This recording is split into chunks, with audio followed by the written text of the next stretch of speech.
ارشاد فرمایا مثل الذین ينفقون اموالهم فی سبیل اللہ.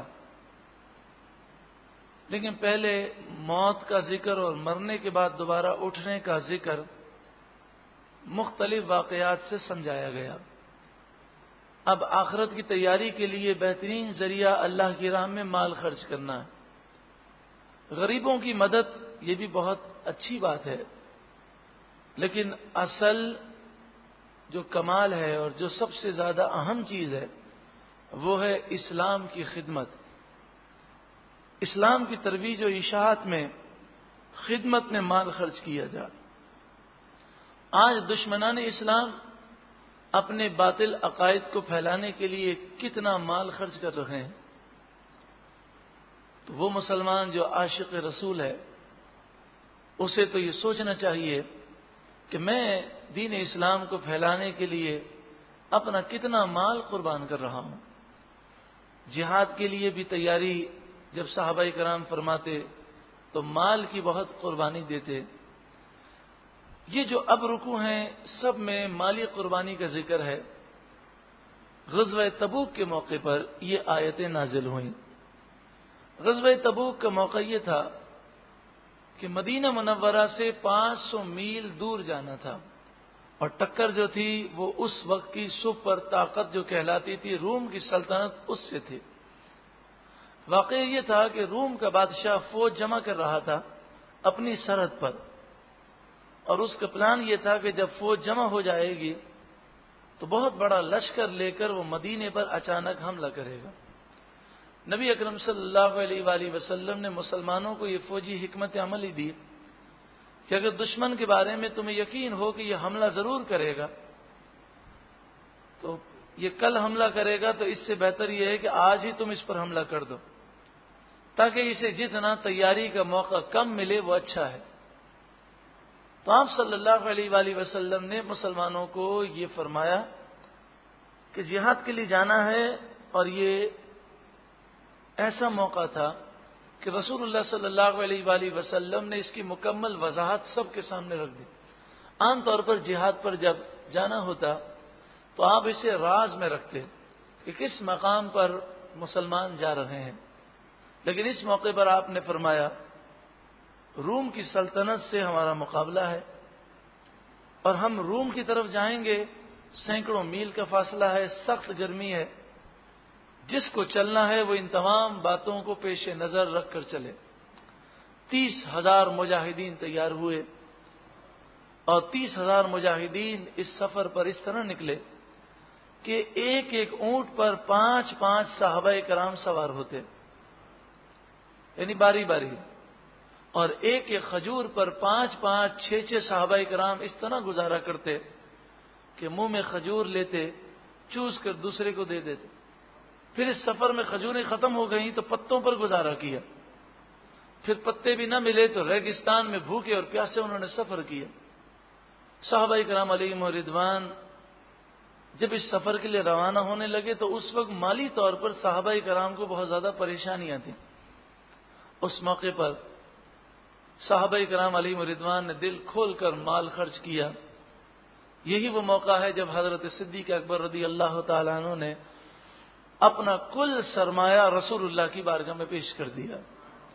یہاں تک کہ ایک روایت کے مطابق اپنے لباس کو بھی پیش کر دیا، ایک چادر سے اپنے جسم کو چھپایا، اور جو بٹن تھے وہ بھی اللہ کی راہ میں دے دیے. تو کانٹے سے اپنے لباس کو آپ نے، یعنی بٹن کی جگہ پر اس چادر میں آپ نے کانٹے لگائے.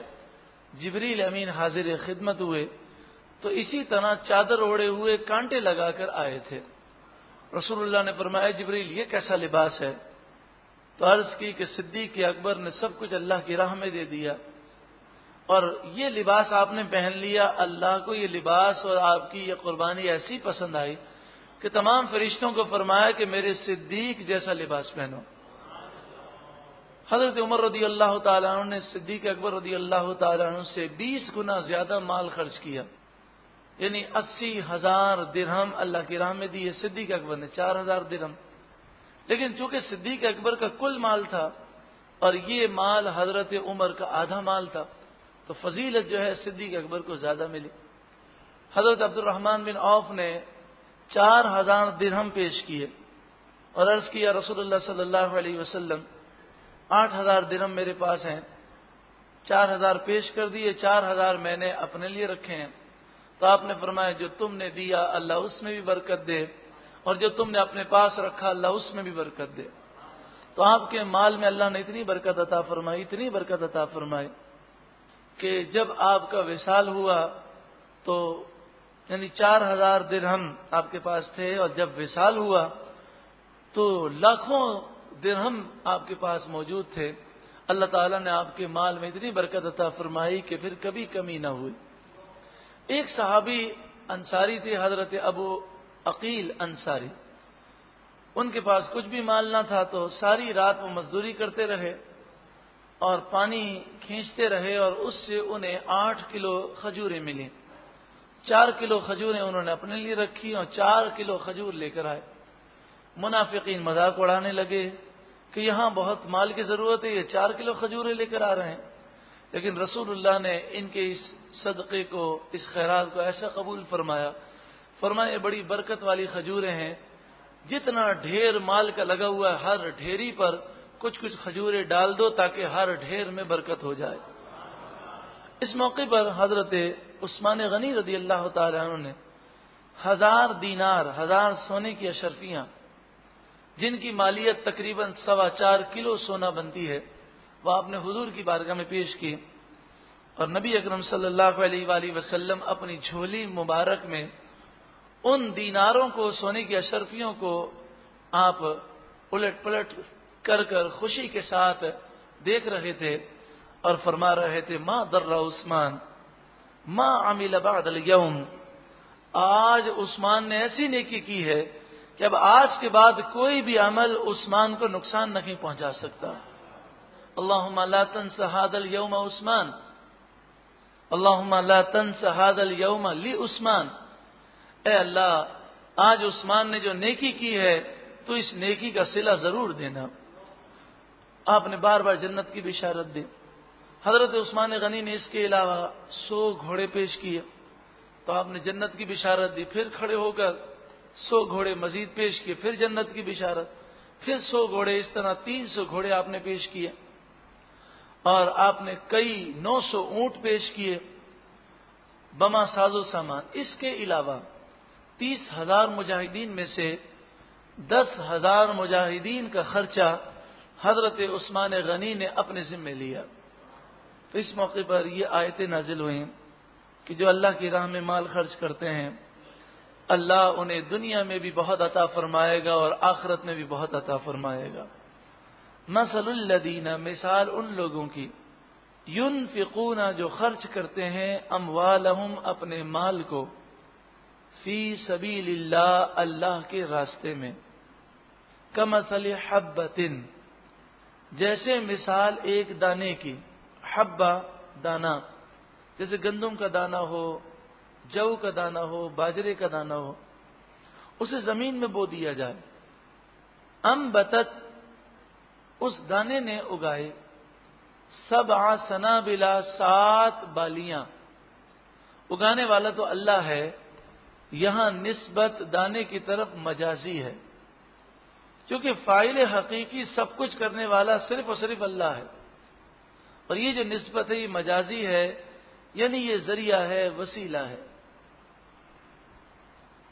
تو جب ہم یہ کہتے ہیں کہ فلاں نے یہ کام کیا، تو اگر ہم غیر خدا کو، غیر اللہ کو الہ، معبود، خدا سمجھ کر کہیں تو یہ شرک ہے، اور اللہ کا بندہ سمجھ کر اور یہ عقیدہ ہو کہ اللہ کے اذن سے کیا تو یہ شرک نہیں ہے۔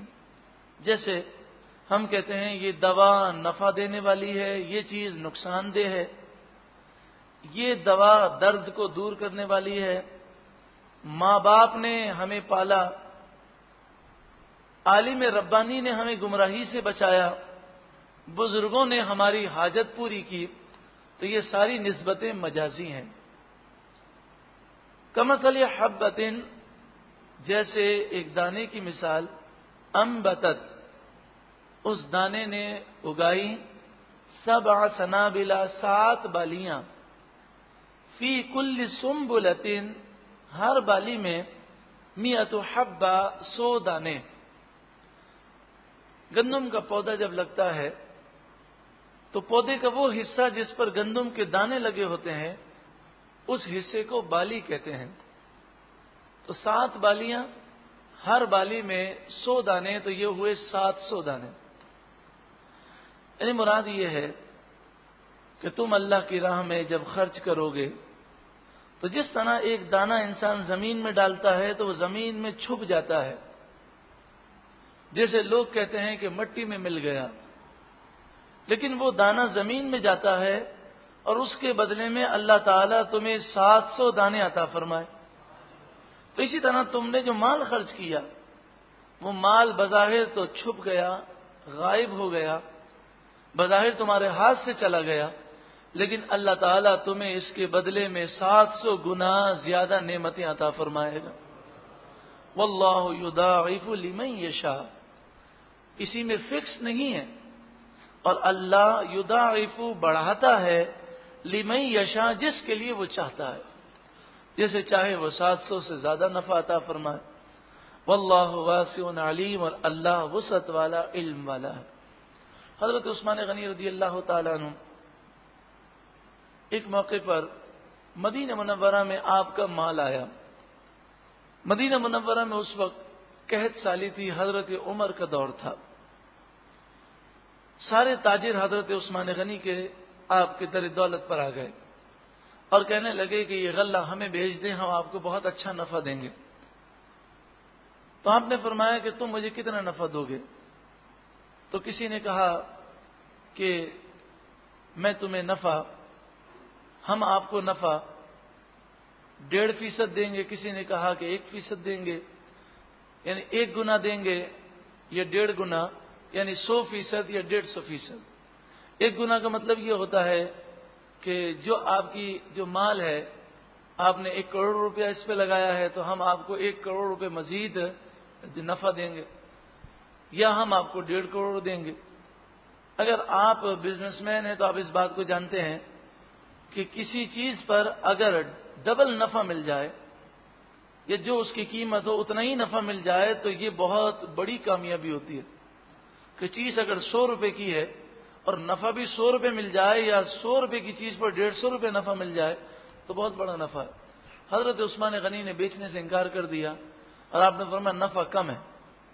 حضرت عمر کو اطلاع ملی، حضرت عمر کافی پریشان ہوئے اور حضرت عمر سوچنے لگے اور کہنے لگے کہ عثمان غنی حضور کے دور مبارک میں تو بڑی سخاوت فرماتے تھے، اب قحط سالی ہے تو ان ایام میں آپ مدینے کے تاجروں کو غلہ بیچنے کے لیے تیار نہیں. آپ نے فرمایا ایسا نہیں ہو سکتا، تم واپس جاؤ. سارے تاجر پھر گئے اور پھر انہوں نے کہا، تو آپ نے فرمایا کہ کیا اس سے زیادہ تم نفع دے سکتے ہو؟ تو انہوں نے کہا کہ ہم آپ کو دگنا نفع دیں گے. پھر 3 گنا تک نفع تک بات پہنچی. آپ نے فرمایا تم مجھے 1 درہم کے بدلے میں 3 درہم مجھے نفع دو گے، میں تو اس ذات سے اپنا سودا کروں گا کہ جو مجھے 1 درہم کے بدلے میں 700 درہم سے زیادہ عطا فرمائے گا. اور پھر آپ نے یہ کہہ کر سارا غلہ مدینہ منورہ کے غریبوں میں اور قحط سالی میں جو مبتلا تھے ان سب میں خرچ کر دیا. واللہ یضاعف لمن یشاء، اور اللہ بڑھاتا ہے جس کے لیے وہ چاہے. واللہ واسع علیم، اور اللہ وسعت والا، علم والا ہے. حضرت علامہ قرطبی علیہ رحمہ تفسیر قرطبی میں فرماتے ہیں کہ جب یہ آیت نازل ہوئی کہ اللہ تعالیٰ 700 گنا تک نفع عطا فرمائے گا تو رسول اللہ صلی اللہ علیہ وآلہ وسلم نے عرض کی رب زد امتی، اے اللہ میری امت کے لیے اور اضافہ فرما. تو آیت کریمہ نازل ہوئی من ذا الذی یقرض اللہ قرضا حسنا فیضاعفہ لہ اضعافا کثیرا. کون ہے جو اللہ کو قرض حسنہ دے تو وہ اس میں بے حساب اضافہ فرمائے گا. اضعافا کثیرا، کئی گنا. تو رسول اللہ صلی اللہ علیہ وآلہ وسلم نے پھر دعا کی رب زد امتی، اے اللہ میری امت کے اجر و ثواب میں مزید اضافہ فرما. تو پھر یہ آیت کریمہ نازل ہوئی انما یوفی الصابرون اجرہم بغیر حساب، صبر کرنے والوں کو بے حساب اجر و ثواب عطا کیا جائے گا. علامہ قرطبی علیہ رحمہ اس پر یہ فرماتے ہیں اس سے معلوم یہ ہوا کہ تمام شعبوں میں سب سے افضل شعبہ زراعت کا شعبہ ہے. حضرت عائشہ صدیقہ رضی اللہ تعالی عنہا فرماتی ہیں نبی اکرم صلی اللہ علیہ وآلہ وسلم نے ارشاد فرمایا التمسوا الرزق فی خبایا الارض، زمین کی تہوں میں جو رزق موجود ہے اسے تلاش کرو. اب وہ اس سے زراعت بھی مراد ہو سکتی ہے اور زمین کی تہوں میں جو معدنیات ہے وہ بھی مراد ہو سکتی ہے. اسی طرح حضرت علی رضی اللہ تعالیٰ عنہ ایک دفعہ خلیفہ معتدد کے خواب میں آئے اور آپ نے اس سے فرمایا زراعت کے سامان کو اختیار کر، خودھا فإنہا مفاتیح خزائن الارض، تو اسے تھام لے کہ بے شک یہ زمین کے خزانوں کی چابیاں ہیں اس کے اندر. علامہ قرطبی علیہ رحمہ فرماتے ہیں کہ زراعت کرنا یہ فرض کفایہ ہے، یعنی یہ ایک ایسا شعبہ ہے کہ یہ فرض ہے اور فرض کفایہ ہے جس طرح نماز جنازہ فرض کفایہ ہے. اور کہتے ہیں اس کا مطلب یہ ہے کہ اگر پورے ملک کے لوگ زراعت کرنا چھوڑ دیں تو حاکم اسلام زبردستی انہیں زراعت کرنے پر مجبور کرے گا اور وہ خود باغات اور درخت لگائے، کیونکہ جس ملک میں زراعت ختم ہو جائے وہ ملک ختم ہو جاتا ہے. اسی کے تحت بعض مفسرین نے، جو جدید مفسرین ہیں، انہوں نے بہت اچھا نقطہ بیان کیا. انہوں نے کہا کہ دنیا کی جو سائنس ہے، جو زراعت کی سائنس ہے، اس کے مطابق آج تک ایسا کوئی دانہ پیدا نہیں ہوا کہ گندم کا ایک بیج بویا جائے اور اس سے 700 بیج حاصل ہوں، 700 دانے حاصل ہوں. تو کئی دانے تو خراب ہو جاتے ہیں. اب 700 دانے حاصل نہیں ہوتے، مثلا 600 ہوتے ہوں گے، 500 ہوتے ہوں گے، 400 ہوتے ہوں گے. تو جب قرآن نے یہ بیان کیا کہ ایک دانے سے 700 دانے، تو اس میں اشارہ یہ ہے کہ ایک دانے سے 700 دانے حاصل ہو سکتے ہیں، یہ ناممکنات میں سے نہیں ہے. تو سائنسدانوں نے اس پر کوششیں کی، انہوں نے دانے کو بہتر سے بہتر بنانے کی کوشش کی، اچھی سے اچھی انہوں نے کھاد استعمال کی، لیکن اب تک وہ 700 تک نہیں پہنچے. تو یہ مسلمانوں کو تنبیہ ہے کہ اگر وہ اس شعبے پر محنت کریں تو اللہ تبارک و تعالی انہیں ایک دانے کے بدلے میں 700 دانے عطا فرمائے گا. یعنی زراعت کے اندر اتنی وسعت ہے، کوئی ایسا شعبہ نہیں ہے آپ اگر 1 روپیہ خرچ کرے اس کے بدلے میں 700 روپے مل جائیں، کوئی شعبہ نہیں. صرف زراعت ایسا شعبہ ہے، ایک بیج لگائیں اور اس بیج کے بدلے میں 700 دانے مل جائیں تو یہ بہت بڑا نفع ہے. واللہ واسع علیم، اور اللہ وسعت والا، علم والا ہے. الذین ينفقون اموالهم فی سبیل اللہ، وہ لوگ جو مال خرچ کرتے ہیں فی سبیل اللہ، اللہ کی راہ میں، یعنی جسے دیتے ہیں اللہ کی رضا کے لیے دیتے ہیں، دین اسلام کو بڑھانے کے لیے اور اس کی ترویج و اشاعت کے لیے مال خرچ کرتے ہیں. دیکھیں ہر یہودی اپنی آمدنی کا کچھ فیصد حصہ اس نے مقرر کیا ہے. جتنے بھی غیر ملکی ریسٹورینٹ ہیں اور جتنی بھی آپ غیر ملکی مصنوعات استعمال کرتے ہیں، تو ہر وہ کمپنی جس کا یہودیت سے تعلق ہے، یہودیوں سے تعلق ہے، تو جو آپ انہیں نفع دیتے ہیں اس نفع کا کچھ نہ کچھ حصہ اسرائیلی ریاست اسرائیل کے لیے وہ جاتا ہے. لیکن آج کا مسلمان اپنی جائیداد میں سے اور اپنے نفع میں سے اسلام کے لیے کتنا خرچ کرتا ہے، یہ میں بھی محاسبہ کروں، آپ بھی محاسبہ کریں. اگر ہم اسلام کے لیے پیسہ خرچ کرتے تو آج مدرسے ویران نہ ہوتے، آج مسجدوں میں یہ حالت نہ ہوتی کہ غریب علاقوں میں جمعے کی نماز سے پہلے امام صاحب کو اعلان کرنا پڑتا ہے کہ اب بجلی کٹ جائے گی، برائے مہربانی لوگ چندہ دیں، بجلی کا بل بھر دیں، ہمارے پاس بجلی کا بل بھرنے کے لیے نہیں۔ یہ حالت مسجدوں اور مدرسوں کی نہ ہوتی۔ اس حالت تک پہنچانے میں ہمارا بھی کردار ہے کہ ہم نے ان چیزوں کی طرف توجہ نہیں دی۔ بلوچستان میں سرحد میں مدارس کے بچے وہ فاقہ کرتے ہیں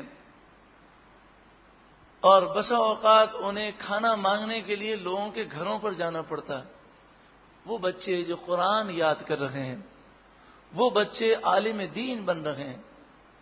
آج ڈاکٹر، انجینئر دیکھیں کتنی ہمارے معاشرے میں اس کی پذیر آئی ہے، لیکن کوئی حدیث میری نظر میں نہیں گزری کہ حدیث میں ہو کہ جو اپنے بچے کو ڈاکٹر بنائے گا کل بروز قیامت وہ اسے جنت میں لے جائے گا۔ ایسی کوئی حدیث میری نظر میں تو نہیں گزری۔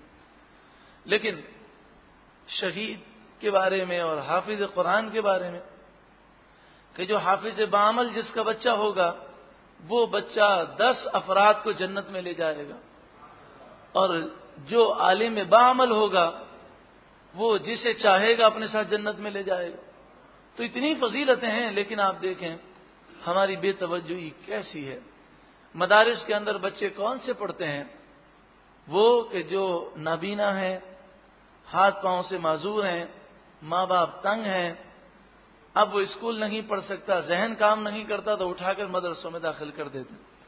اللہ تبارک و تعالی ان ماں باپ پر کروڑوں رحمتوں کو نزول فرمائے اور انہیں اللہ تعالیٰ دونوں جہاں کی برکتیں عطا فرمائے کہ جو فیس دے کر نور حمزہ اسلامک کالج میں، یعنی ایسی ایسی مائیں ہیں کہ جنہوں نے کتنی نفلوں کی منتیں مانی کہ نور حمزہ اسلامک کالج میں ہمارے بچے کا داخلہ ہو جائے۔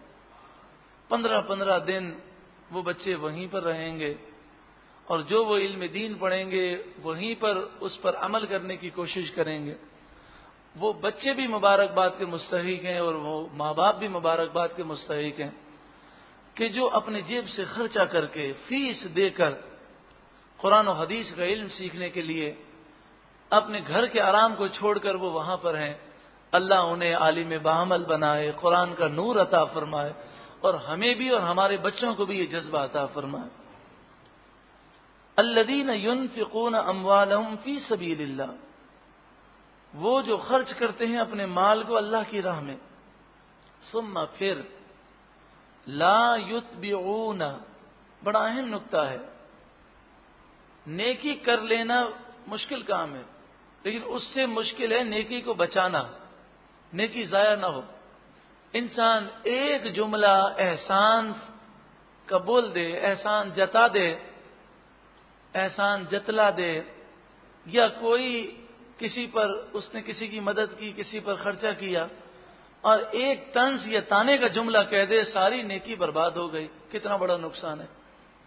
ثم لا يتبعون ما انفقوا منا ولا اذى، پھر وہ اس کے بعد جو انہوں نے خرچ کیا اس کے بعد نہ تو وہ منن احسان جتاتے ہیں، ولا اذن اور نہ ہی وہ تکلیف دیتے ہیں۔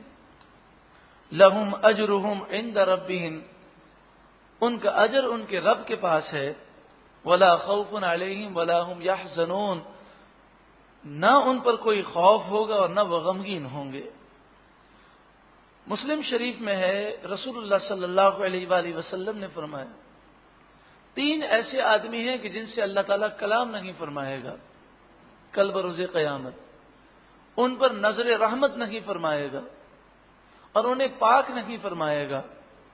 3 آدمیوں میں ایک آدمی آپ نے فرمایا وہ ہے جو احسان کر کے احسان جتلاتا ہے۔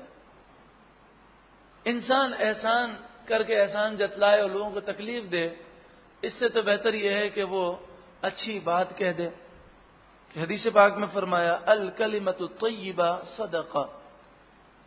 مسلم شریف کتاب الزکاة میں ہے، کتاب الزکاتی، کہ اچھی بات کہنا یہ بھی خیرات ہے، یہ بھی صدقہ ہے۔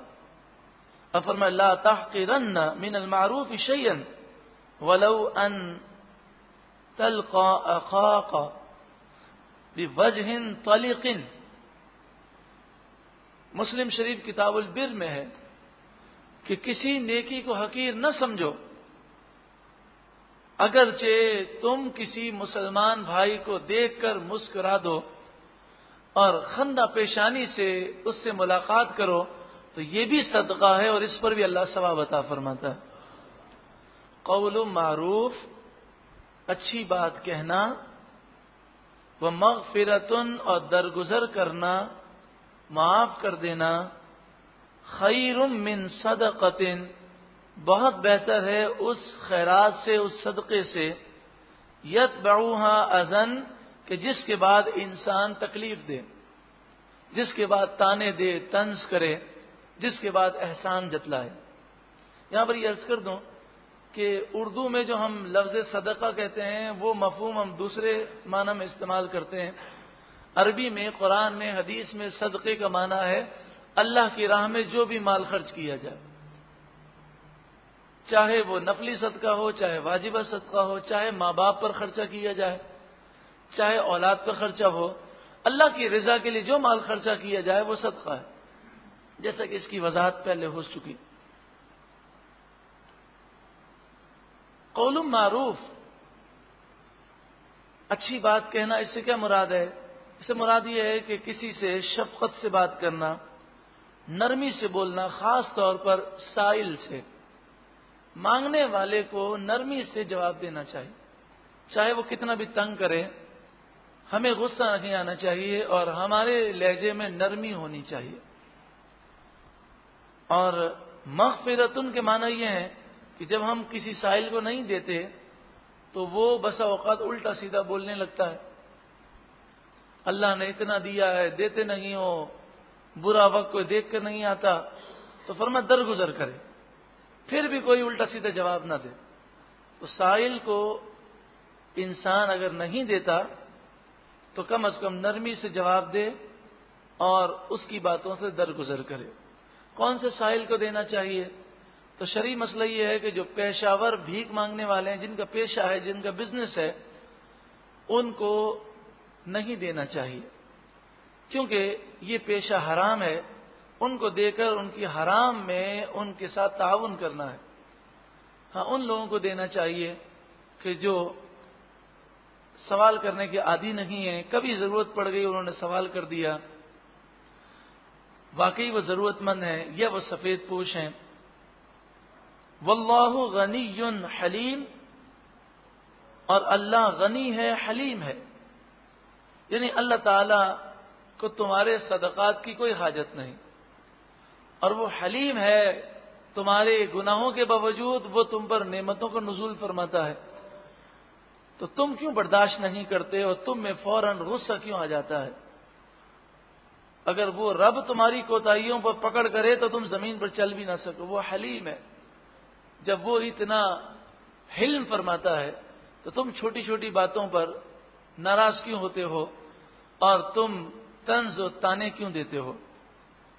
یا ایھا الذین آمنوا، اے ایمان والو، لا تبطلوا صدقاتکم بالمن والاذی، لا تبطلوا، مت باطل کرو، مت برباد کرو، صدقاتکم، اپنی نیکیوں کو، اپنے خیرات کو، اپنے صدقے کو، اپنی زکوٰۃ کو، بالمن والاذی، احسان جتلا کر اور تکلیف دے کر۔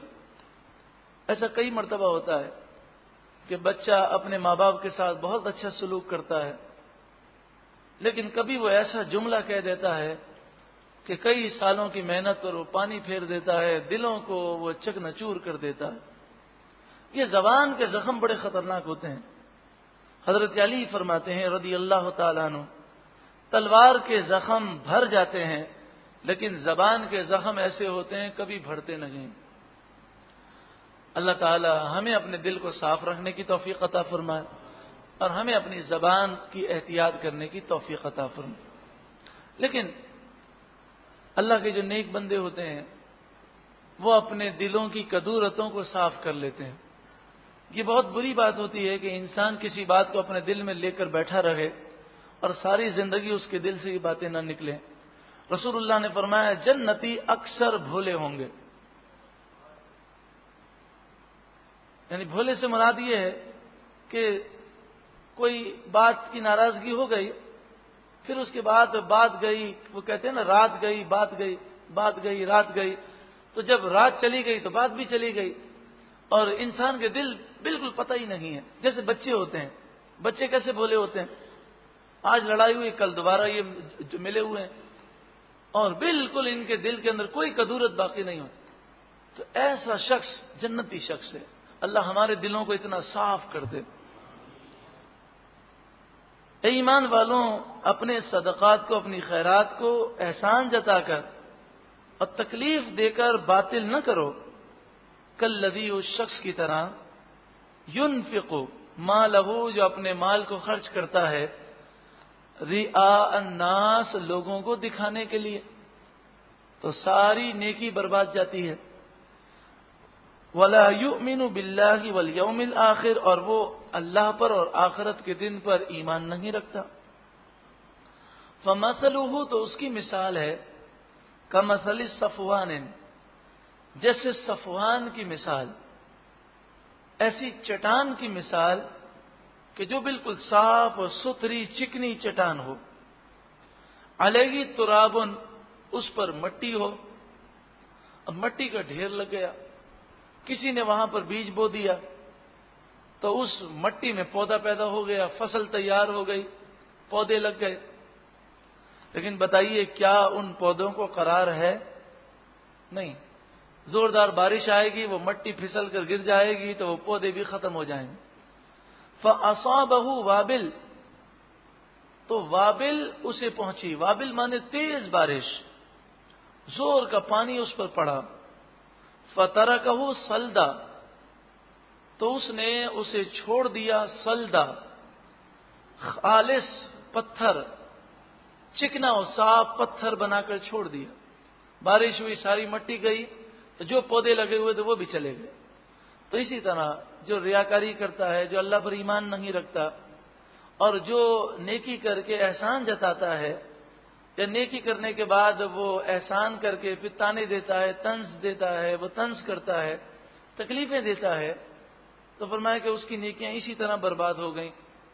اب کل بروز قیامت جائے گا تو اسے کچھ بھی نیکی نظر نہ آئے گی.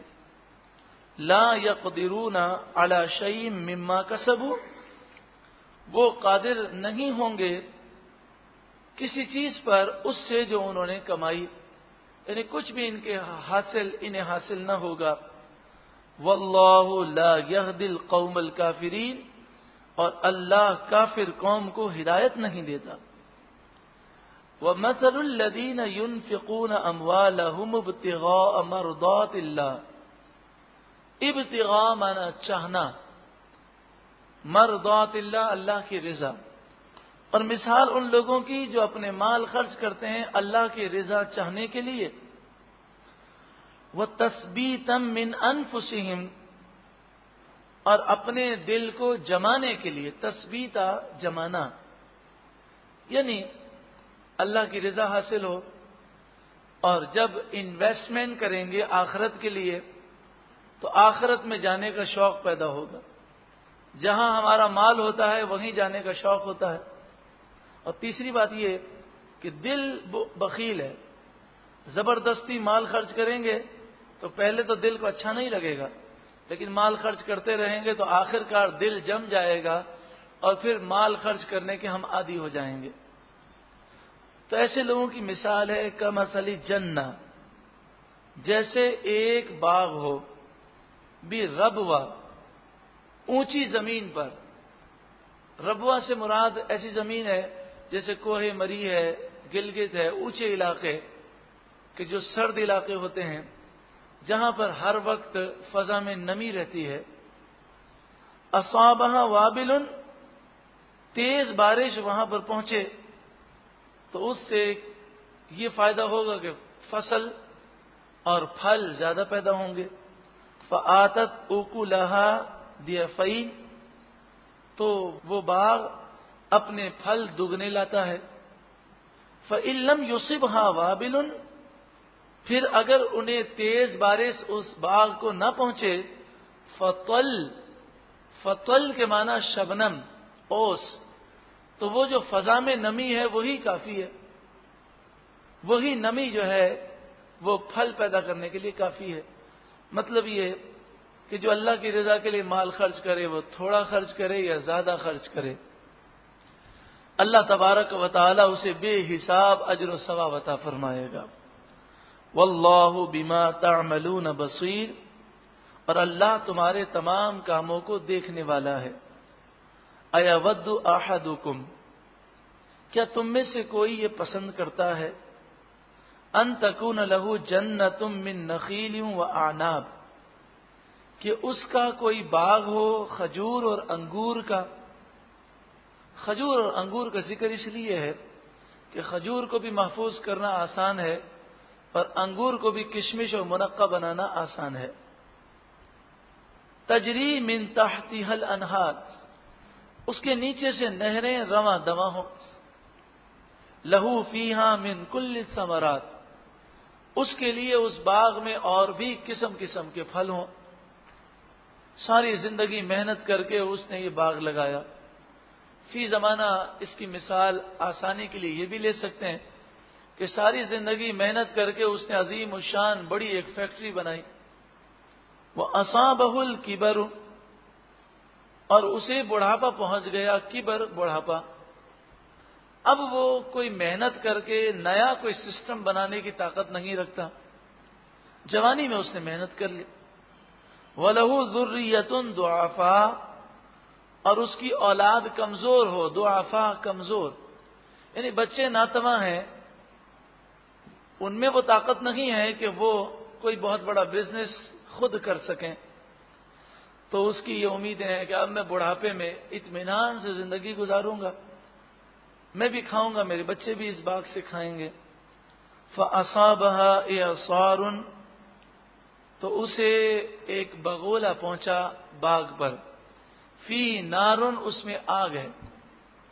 یعنی ہوا یہ کہ کہیں آگ لگی، پھر ہوا چلی، وہ ہوا جو ہے آگ کو لے کر آئی اور اس کے باغ پر لگ گئی اور پورا باغ جل گیا۔ فاحترقت، تو وہ باغ جل گیا۔ بتائیے کیا کوئی عقل مند یہ پسند کرے گا؟ ہرگز نہیں کرے گا۔ تو اسی طرح انسان ساری زندگی نیکیاں کرتا رہے اور کل بروز قیامت جب جائے تو نیکی کا وجود ہی نہ ہو، کیا کوئی پسند کرے گا؟ تو یہ سمجھایا گیا کہ اللہ کی رضا کے لیے مال خرچ کرو، احسان مت جتلاؤ، اذیت مت دو، تانا مت دو، طنز مت کرو، تم اپنے صدقات کو ضائع نہ کرو۔ یہ تو ایسی مثال ہو گئی کہ جب مال کی ضرورت ہو اور وہ مال کام نہ آئے اور وہ ختم ہو چکا ہو، تو ایسے ہی جب تمہیں نیک اعمال کی ضرورت ہوگی تو کل بروز قیامت تم اپنے نیک اعمال کو دیکھنا چاہو گے اور نیک اعمال ختم ہو چکے ہوں گے، یہ ساری حرکتیں کرنے کی وجہ سے تو تمہیں کتنا دکھ ہوگا۔ کذالک، اسی طرح، یبین اللہ، اللہ بیان فرماتا ہے، لکم الآیات، تمہارے لیے آیتیں، لعلکم تتفکرون، تاکہ تم غور و فکر کرو اور یہ سمجھ لو کہ دنیا عارضی ہے اور آخرت میں تمہیں ضرور ضرور جانا ہے۔ یہاں پر لفظ جنت استعمال ہوا، باغ کے لیے جنتن، جیم نون نون، یہ عربی میں جہاں کہیں بھی ہوگا تو اس میں پوشیدگی کے معنی ہوں گے۔ تو باغ کو جنتن اس لیے کہتے ہیں کہ وہ زمین ہوتی ہے کہ جس میں اتنی کثرت سے درخت ہوں کہ درخت جو ہے زمین کو چھپا لیں۔ جنتن سے وہ باغ مراد ہے کہ اتنے زیادہ درخت ہوں کہ وہ درخت زمین کو چھپا لیں تو اسے جنتن کہتے ہیں۔ اسی طرح وہ باغ کہ جس کے چاروں طرف باڑ لگی ہوئی ہو اور وہ باڑ اتنی مضبوط اور بڑی ہو کہ باغ جو ہے نظروں سے پوشیدہ ہو جائے تو اسے بھی جنتن کہتے ہیں۔ اسی طرح آپ دیکھیں جن نن، جیم ڈبل نون، نون تو مشدد ہے، جن نن، جن، تو جن کو جن اس لیے کہتے ہیں کہ یہ ایسی مخلوق ہے جو ہماری نظروں سے پوشیدہ ہے۔ اسی طرح جو پیٹ میں بچہ ہوتا ہے اسے جنین کہتے ہیں کیونکہ وہ بھی نظروں سے پوشیدہ ہوتا ہے۔ دیوانگی جو ہے یا جو پاگل پن ہے اسے جنون کہتے ہیں، اس میں بھی جیم اور دو نون ہے۔ تو اسے بھی اس لیے کہتے ہیں کہ دیوانگی جو ہے وہ عقل کو چھپا دیتی ہے، اور دیوانگی اور عقل مندی ایک ایسا امر ہے جو کسی کو نظر نہیں آتا۔ ایک آدمی بیٹھا ہوا ہے، ہمیں کیا پتا چلے کہ وہ دیوانہ ہے، یعنی وہ پاگل ہے؟ وہ اچانک سے وہ حرکتیں کرتا ہے تو محسوس ہوتا ہے۔ تو یہ پوشیدہ چیزیں ہیں، اس لیے اسے جنون کہتے ہیں۔ اور جو جنت جس کا ذکر قیامت کے میدان میں جب جنتیوں کو جنت میں بھیجا جائے گا اور جس جنت کے فضائل بیان کیے گئے وہ بھی نظروں سے پوشیدہ ہے۔ سائنس کتنی بھی ترقی کر لے، ساری دنیا میں گھوم پھر لے، وہ جنت اور جہنم کو نہیں دیکھ سکتے۔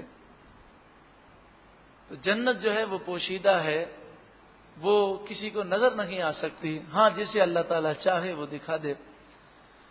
اللہ رب العالمین قرآن مجید فقان حمید کے نور سے ہم سب کے قلوب کو روشن منور فرمائے۔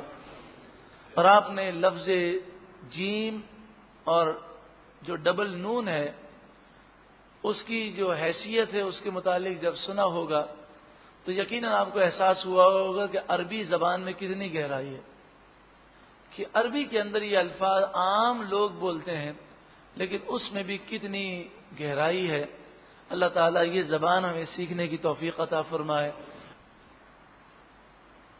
بخاری شریف کتاب تفسیر القرآن حدیث نمبر 4538 قال عمر رضی اللہ تعالی عنہم یوما لاصحاب النبی صلی اللہ علیہ وآلہ وسلم فيما ترون هذه الآية نزلت أيود أحدكم أن تكون له جنة۔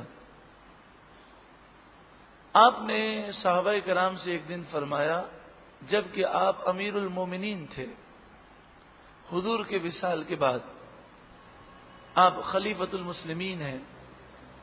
آپ نے صحابہ کرام سے فرمایا اس آیت کے بارے میں تمہاری کیا رائے ہے کہ یہ آیت کس کے بارے میں نازل ہوئی، کہ جس میں ایک باغ کی مثال دی گئی اور مثال یہ دی گئی کہ ایک شخص بوڑھا ہے، بچے ناتواں ہیں اور اس کا باغ جل گیا۔ قالوا اللہ اعلم، صحابہ کرام نے کہا اللہ جانتا ہے، اللہ زیادہ جانتا ہے۔ فغضب عمر، تو حضرت عمر جلال میں آئے۔ فقال، تو آپ نے فرمایا قولوا نعلم او لا نعلم، آپ نے فرمایا یا تو یہ کہہ دو کہ ہمیں معلوم ہے یا یہ کہہ دو کہ ہمیں نہیں معلوم۔ مطلب یہ کہ تم اتنا مجھ سے ڈرتے کیوں ہو؟ یہ تو رسول اللہ کی شان ہے کہ جب رسول اللہ کوئی سوال کرتے تو صحابہ جواب میں معلوم ہوتا پھر بھی کہتے اللہ اعلم ورسولہ، اللہ ورسولہ اعلم، اللہ اور اس کا رسول زیادہ جانتا ہے۔ تو اگر تمہیں معلوم ہے تو مجھے کہہ دو کہ ہمیں معلوم ہے، اور نہیں معلوم تو کہہ دو کہ نہیں معلوم۔ اس میں استاد کے لیے نصیحت ہے کہ استاد شاگردوں کو سوال کرنے پر اور جواب دینے پر ابھارے اور ان کی اس طرح حوصلہ افزائی کریں۔ فقال ابن عباس، حضرت عبداللہ بن عباس رضی اللہ تعالی عنہما نے عرض کی فی نفسی منہا شیء یا امیر المؤمنین، اے امیر المؤمنین میرے دل میں اس آیت کے بارے میں ایک خیال ہے، ایک اس کے بارے میں تفسیر ہے میرے ذہن میں۔ قال عمر یا ابن اخی قل ولا تحقر نفسک، تو آپ نے اب پھر انہیں ابھارا اور فرمایا اے میرے بھائی کے بیٹے، یعنی حضرت عباس کو آپ نے اپنا بھائی کہا، اے میرے بھائی کے بیٹے، اے میرے بھتیجے، بتائیے اور اپنے آپ کو آپ حقیر نہ سمجھیں۔ قال ابن عباس ضربت مثلا لعمل، آپ نے عرض کی کہ یہ ایک مثال ایک عمل کی بیان کی گئی، یہ مثال عمل کی بیان کی گئی۔ قال عمر ایو عمل، تو آپ نے فرمایا کون سا عمل؟ قال ابن عباس لعمل لرجل غنی، ایک ایسے عمل کے لیے یہ مثال بیان کی گئی کہ ایک آدمی مالدار ہو، یعمل بطاعت اللہ، اور وہ ساری زندگی اللہ کی فرما برداری میں کام کرتا رہے، اپنا مال اللہ کی راہ میں خرچ کرتا رہے، نہ احسان جتلائے، نہ ریاکاری کرے، نہ کسی کو تکلیف دے۔ ثم بعث اللہ له الشیطان فعمل بالمعاصی حتی اغرق اعمالہ، پھر انسان شیطان کے بہکاوے میں آ جائے اور پھر وہ آخر عمر میں گناہ کرنے لگے اور ایسی حرکتیں کرے کہ ساری زندگی کے نامہ اعمال برباد ہو جائیں۔ تو آپ نے فرمایا یہ مثال ہے، یعنی شروع کے اندر تو اللہ کی رضا کے تحت اللہ کی رضا کے لیے مال خرچ کیا، لیکن پھر آخر عمر میں اسے غرور آ گیا، اب جس کو اس نے مال دیا ہے اس پر اپنا احسان جتلانے لگے، انہیں طنز کے ذریعے، تانے کے ذریعے، ایذا دے کر، انہیں تکلیفیں دے کر اپنے سارے اعمال کو برباد کر دے۔ یا یہ مثال ہے اس شخص کے لیے کہ ساری زندگی نیک اعمال کرتا رہا اور آخر عمر میں شیطان کے بہکاوے میں آ کر اس نے اپنا ایمان برباد کر لیا۔ اللہ رب العالمین ہمیں نیک اعمال کرنے کی توفیق عطا فرمائے اور نیک اعمال کی حفاظت کی بھی توفیق عطا فرمائے، کیونکہ نیکی کر لینا ایک مشکل امر ہے، لیکن اس سے زیادہ مشکل ہے نیکی کر کے اس نیکی کو سنبھالنا کہ وہ ضائع نہ ہو جائے۔ اللہ تعالی ہماری حفاظت فرمائے۔ کذالک یبین اللہ لکم الآیات لعلکم تتفکرون، اسی طرح اللہ تعالیٰ تمہارے لیے آیتیں بیان فرماتا ہے کھول کھول کر، لعلکم تتفکرون، تاکہ تم غور و فکر کر لو۔ حضرت عبداللہ بن عباس رضی اللہ تعالی عنہما فرماتے ہیں لعلکم تتفکرون کے معنی یہ ہیں کہ تم ان باتوں کو سن کر غور کر لو کہ دنیا فانی ہے، اصل زندگی تو آخرت ہے۔